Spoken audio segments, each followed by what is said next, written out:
I'm about to go off and get myself a motorbike. Today I'm literally going to take it straight out and go for a ride on it. I'm going to go to Diamantina, which is where they used to mine diamonds. We're all in the car just about to go and pick up a motorbike. Amelia is driving because she knows where the garage is. Okay, we're getting very close to where I'm going to get the bike from, I think. Now at the store where the motorbike's going to be, so we can get out and get one. For anyone who's ever ridden a motorbike, just look at these bends and it's mile after mile of this. And that's the next combination down there. And if I show you the distance, you can see it just carries on and on and on for miles. Just got into a hotel room and it's really, I'm really tired, but it's been a brilliant day.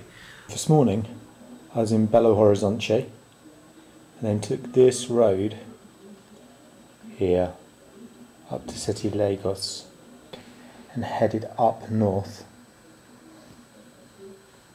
to here. But then when the road split, and it split around here, I decided that I was going to take this little road here. And then this brown bit, which you can see, was just dirt track. It was amazing. It was unmade road. It was the first time I've ever been on a road like it. By the time that I got here, it was starting to get dark, and I did the rest of this up to Diamantina in the dark. It's about 6:30 in the morning now, and this is the view from my window, which is pretty spectacular. I thought I'd just give you a sense of the roads I'm riding on and the landscape I'm looking at. I've never done this before. I'm going to have to go across a river. Here's a river, and I need to get to this side of the river. I was hoping to ride across, but as soon as I started, the Bagul just got entirely bogged down. So clearly that wasn't going to be possible, so I walked it across instead. Halfway across, this guy just wandered out of a bush and came to watch. So clearly if I had got stuck, it would have been fine. He would have come and helped, I'm sure. I'm not quite David Attenborough, but I'll be able to see there are two great big birds of prey here.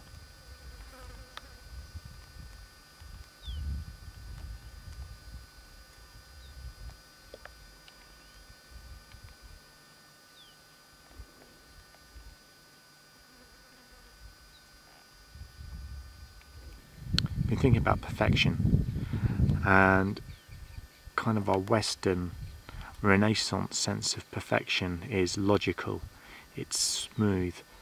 I look at this landscape, and this landscape isn't that. It's illogical, it's not smooth at all, but it's kind of beautiful, and it made me wonder if there's a difference between beauty and perfection.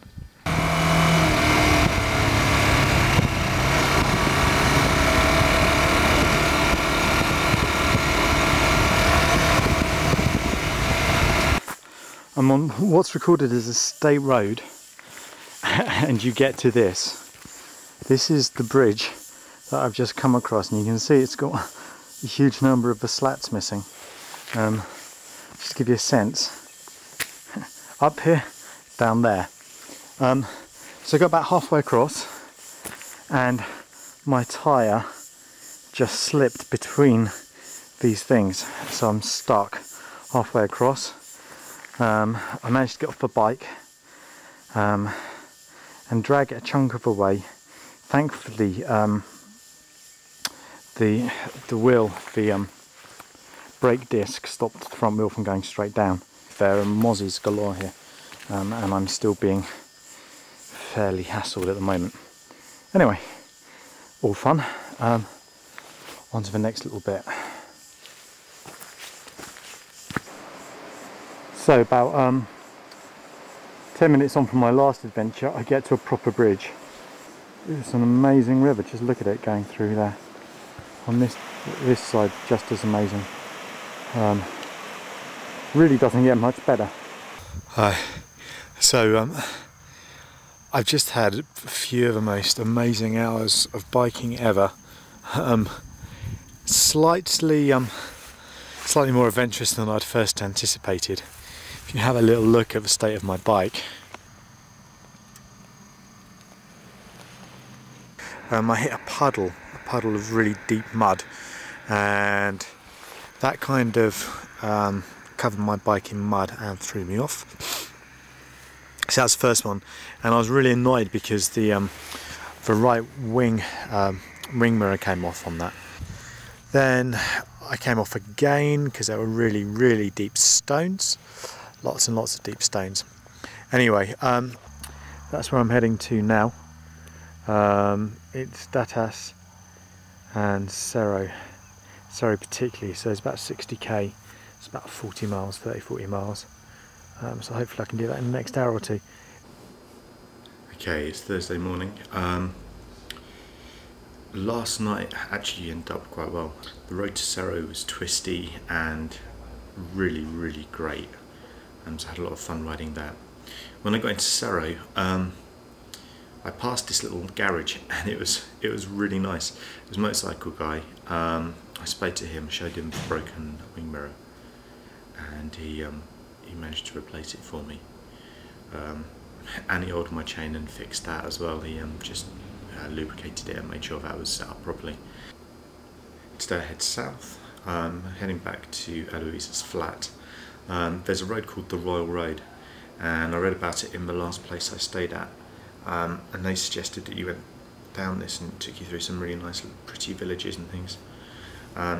If my sense of villages are anything to go by, they're not massively pretty around here, they're just villages, but we'll see as we go.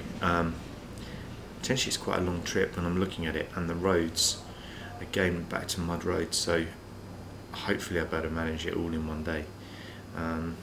If not, there's a couple of places where I can sort of turn off and get onto the main road quite quickly.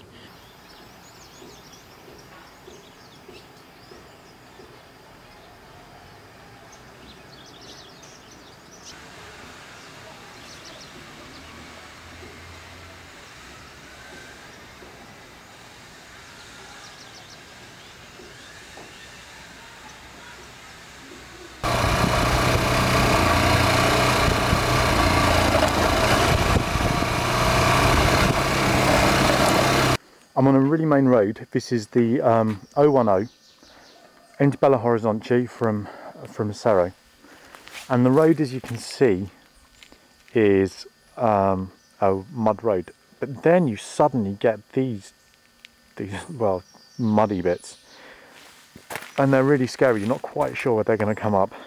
Okay, I'm just on the edge of Conceição de Mato, and I've just been stopped by the police. There was nothing, I wasn't doing anything wrong, it was just a routine check. They were stopping lots of other cars coming along as well. Had all of my stuff in the backpack on the back, so I had to unpack everything so they could see the documents. All things considered, it was quite a fun affair. They just chatted for a bit. I told them I didn't speak a lot of English. Did a little bit of an English lesson. They looked at my passport, looked at the bike documents, and that was about it really. So it was more of a social than anything else, but still. Now been stopped by the Brazilian police.